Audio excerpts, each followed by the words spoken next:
Yo, what is going on, guys? This is Beanie and welcome back to another player review, and I'm going to tell you how to acquire a free gold player in this game if you don't already know. And guys, before I get into this player review, I've just got to say that this content update was fucking amazing. These 4 cards, well, I'm reviewing 5 cards, but 4 of the 5 cards are unreal. Like, and whenever I say that, I mean all of them got above an 8.0 on the FAG ratings, and that is not easy to do. I'm a pretty strict grader, and a lot of people have been asking me what the FAG rating means, like how I get there and everything. A lot of it is really subjective on my part, but the one thing that is important to note with the FAG ratings is that it's not necessarily how good a player is, it's how much utility I think they can bring to your team. So that's why you'll see, like, if they have a lot of secondary positions and they could be a utility player, they get bonus points. If they play first base and don't have any secondary positions, then they're going to get a lot of points taken away because that's such an easy position to fill. So it's about how much value they bring to your team. That's why you'll see a lot of second basemen that are probably not as good as a lot of first base cards, but they may end up having a higher FAG. But anyways, guys, I just kind of wanted to explain that. Now, with all that being said, let's get into this new content because it is so sick. Okay, first of all, guys, I'm going to tell you how to acquire a free gold flashback Tyler Clippard card. It is very, very good. And we're gonna review it here, but all you have to do is go to the events tab on your mission, and you can unlock it. Just click it and advance the mission, and you get a free gold flashback card, guys. That is super generous. Like, you know, a lot of people who are running budget teams and stuff like that, this would be a huge boost to their squad. Plus, it's a card that you can use in events, or at least in this event, and it can be very useful there. Now, what does the card entail? Like, let's review the card and see actually how good he is. Okay, guys, as you can see, this guy has almost elite per 9s. I mean, I would basically call these per 9s elite, even for a reliever. You know, there are a few relievers out there who are 99.99, but aside from those guys, this guy is about as good as you can get as far as his per 9s go. And for a gold, you would think a guy with that good a hit and K per 9 would have pretty bad walk per 9 and control, but he doesn't. He has very solid 69.73. That's very solid for a reliever. So he's a guy that you can control too. What really brings his overall down is his home run per 9, and I suppose his velocity. He doesn't throw super hard, but he has very slow and very effective off-speed stuff, and his delivery is very deceptive, which kind of makes his speed play up a little bit. I really like this card. I think he can be a super reliable reliever for you, especially with those great per 9s and everything, but I put his FAG at a 7.4. Okay, guys, next we're going to be talking about Hanley Ramirez, but not this particular Hanley because the one that they have released has not been unlocked yet, so I can't look at him on the game, but I'm going to be telling you what his attributes are and reviewing him that way. So basically, this guy has, for his fielding and speed, he's almost across the board in the high 60s. You know, 69, 68, 67, somewhere in there. So he's not a super fast guy, and he's not a great defender or anything like that, but he still can play 4 different positions. He can play shortstop, first base, third base, and left field. And guys, this guy is a monster at the plate. He has 94 contact and power versus righties, with 95-99 contact and power versus lefties respectively. And on top of that, he has 75 vision, so that even makes the contact play up even more, because 75 vision is well above average. Like, most guys, to get to 75 is pretty tough, so he's not going to strike out a lot for you. Your PCI is going to be very big. He's going to hit a ton of tanks for you. He's going to get on base a lot. He can play a ton of different positions, guys. This card is going to be insanely valuable, and I definitely recommend doing the grind to acquire this card. because I think he could be a starter for you right away.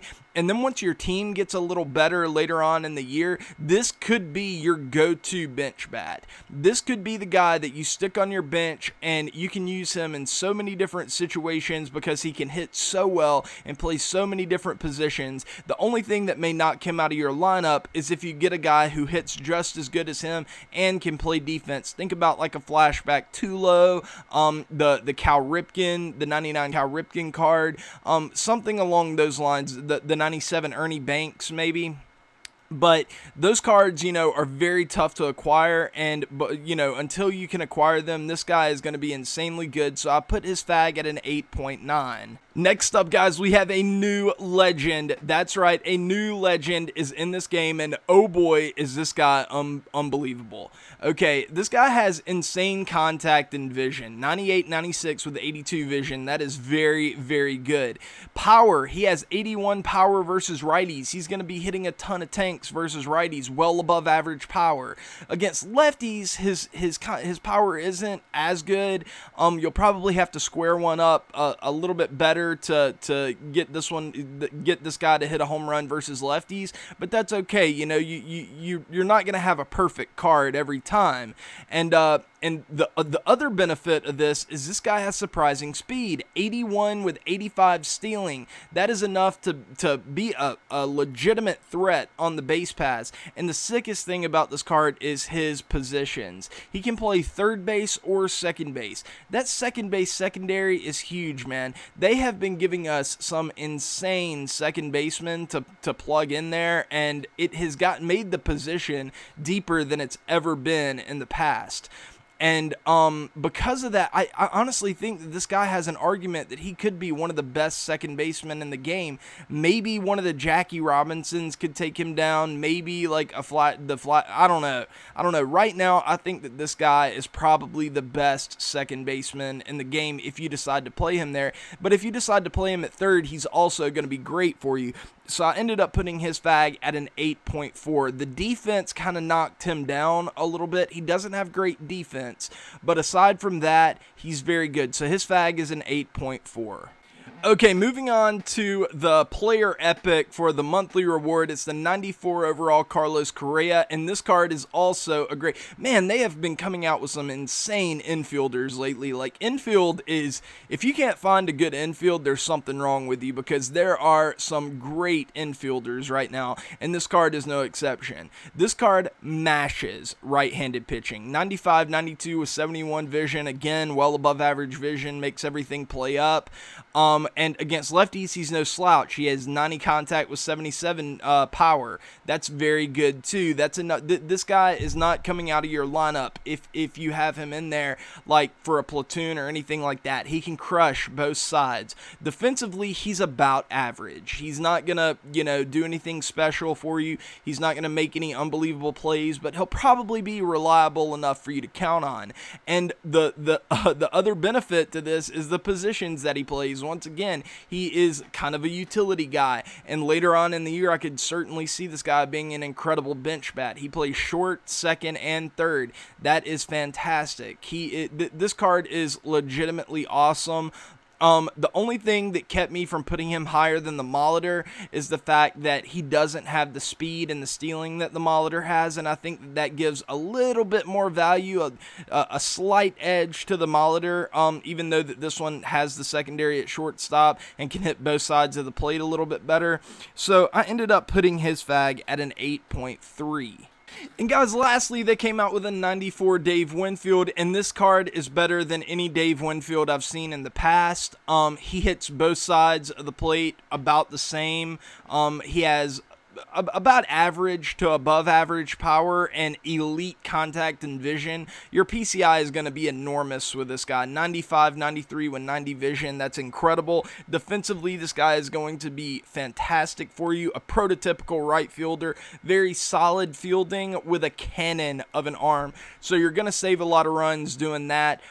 You know, a lot of times I think arm strength can tend to be overrated, but whenever you can get it with a guy who can also hit really well, that is is an enormous benefit, and it's going to allow him to be a vital part of your team.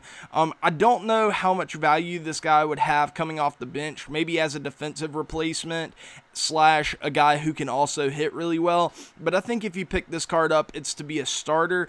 But the fact is that outfield is pretty deep, so that does knock him down a peg. The lack of elite power kind of knocks him down a peg, so I put his fag at an 8.0, but I mean that's no knock on this card, because he is still an incredible card, especially if you're one of those people who needs bigger PCIs, like playing on Hall of Fame and stuff. That could be a big benefit to have that 90 plus contact and vision to go along with some decent power. So his fag is an 8.0. And guys, that is going to do it for this episode of Player Review. I'm going to try to come out with some gameplay later today, and then I'm going to try to stream even later on, like maybe around 3 or 4, something like that. So be on the lookout for all that new content and stuff like that. But yeah, guys, I will see y'all later on today, and I hope you have a great weekend, guys, and yeah, peace.